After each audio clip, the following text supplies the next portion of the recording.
तो वृंदावन प्रकट उत्सव में श्री राधा वल्लभ लाल जी कैसे विराजमान हुए उसकी कई कथाओं में हमने सुनाया है, पर ऊंझा में गुजरात में आज कथा हो रही है तो यहाँ थोड़ा सा उसका भाव कह देते हैं। आप सब लोग बड़े ध्यान से बड़े प्रेम से श्रवण करें। जय विराजमान जी। उत्तर प्रदेश में जब हरिद्वार की ओर जाते हैं दिल्ली से, तब रास्ते में एक स्थान पड़ता है, उसका नाम है देवबंद। उसका मूल नाम तो देवबन है, पर आजकल लोगों ने उसका नाम देवबंद कर दिया। आप लोग जब वहां कभी जाएंगे तो आपको अनुभव हो जाएगा कि इसका नाम देवबंद क्यों पड़ा है। वो आपको वहां देख करके ही पता चलेगा, क्योंकि जब आप वहां जाएंगे तो देखेंगे कि किन लोगों की संख्या वहां ज्यादा है, जिसके कारण वो देवबंद से देवबंद हो गया है। परंतु जाइएगा जरूर। मैं स्वयं निकला हूं कई बार, पर वहां पर नवरंगी लाल ठाकुर जी का बहुत सुंदर मंदिर है। ये मेरी दुष्टता है कि आज तक दर्शन का सौभाग्य नहीं मिला। तो देवबंद ग्राम में एक व्यास मिश्र नाम के ब्राह्मण रहते थे। सब लोग सावधानी से सुनिए, इधर देखिए। कितने लोग वृंदावन गए, पहले हाथ ऊपर करो। सबरे गए लगभग। अच्छा, कितने लोगों ने वृंदावन में श्री राधा वल्लभ लाल जी के दर्शन किए हैं, वो भी हाथ ऊपर करो। तब तो ये कथा सुनना आपके लिए कंपलसरी है। राधा वल्लभ जी कैसे प्रकट हुए, कैसे विराजमान हुए, इसलिए बहुत ध्यान से सुनो। तो श्री व्यास मिश्र जी बहुत बड़े ज्योतिष के प्रकांड विद्वान थे, और उनकी पत्नी थी श्री तारा माता जी, तारा मैया। व्यास मिश्र जी एक मुगल राजा के यहां गए और उसके भविष्य की कई बातें उन्होंने बता दी। तो राजा उनको बहुत सम्मान के साथ अपने यहां रखता था, पर तारा मैया थोड़ी व्याकुल रहती थी। क्यों? क्योंकि कोई विशिष्ट संतान की प्राप्ति नहीं हुई। तो व्यास मिश्र जी के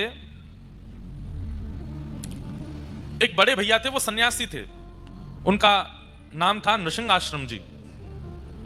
एक बार वो देवबंद पधारे तो हजारों लोग उनके दर्शन करने के लिए गए, क्योंकि व्यास मिश्र जी के बड़े भैया हैं तो वो भी गए। जब उन्होंने प्रणाम किया तो तारा मैया का मुखमंडल देख करके नृसिंह आश्रम जी बोले कि आपके मुख पर थोड़ी हमको चिंता दिख रही है, क्या बात है, किस बात की चिंता में हो? तब तारा मैया बोली कि आप सब जानते हैं, अरे घर में एक संतान हो तो उसका एक सुख माता पिता को प्राप्त होता है, भविष्य में वंश आगे बढ़ता, आदि आदि बातें कहीं। तो श्री नृसिंह आश्रम जी बोले ठाकुर जी पे भरोसा रखो, सब मंगल में होगा। और बाकी अगर तुम चाहती हो कि हम अपने दिव्य दृष्टि से देख के बताएं, तो संभवतः आगे कई वर्षों तक और शायद इस जन्म में आपके यहां संतान नहीं है, पर ठाकुर जी पे विश्वास करो, शायद कुछ मंगल में हो। तो उन्होंने एक ऐसी बात कह दी, तो फिर आप जैसे संतों को प्रणाम करने का फल क्या है? जब सब भाग्य से ही मिल जाना है, सब ठाकुर जी की कृपा से ही मिल जाना है, तो संत महापुरुष जब नगर में आते हैं उनको प्रणाम करने का फल क्या मिलेगा? फिर कभी कभी व्यक्ति अपने जीवन से व्यथित होता है तो कुछ इस प्रकार के शब्दों का प्रयोग कर देता है।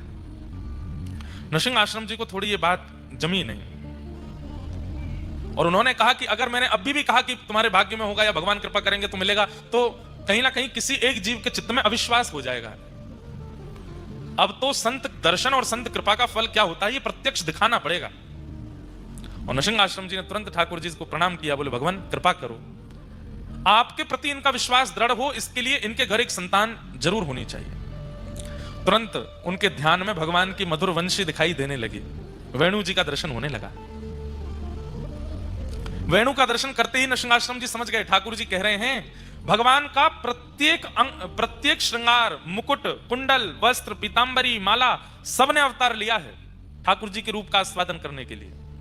हमारे रामानु संप्रदाय में एक आचार्य चरण हुए, अभी पिछली कथा में उनका चरित्र सुना रहा था मैं। वो भगवान के, उनका नाम था श्री कुलशेखर जी।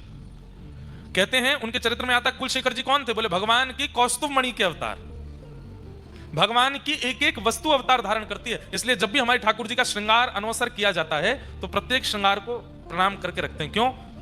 क्योंकि ये सब कोई धागे नहीं है, मोती नहीं है, आभूषण नहीं है, वो रत्न नहीं है, कोई आचार्य चरण ही श्रृंगार बन के ठाकुर जी के कंठ में विराजमान हुए। इसलिए ठाकुर जी के संबंध की हर वस्तु को प्रणाम करके